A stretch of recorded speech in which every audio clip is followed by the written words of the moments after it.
Hi, today I'm part of my Nokia X10 and I'll show you how to turn on always on display feature on this device.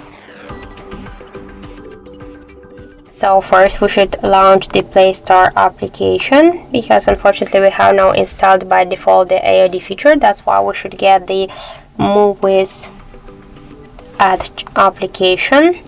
So now let's tap here to install and wait a couple of seconds while this application downloading and then installing on your device. After that, tap to open the app, click Draw Over Apps and find here Move Such application to allow. Click here to allow on the switcher, then just go back and tap to Always on Display. Here we should select one from the available tabs, click to apply, and now let's lock our smartphone and we can see that the Always on Display feature is successfully activated.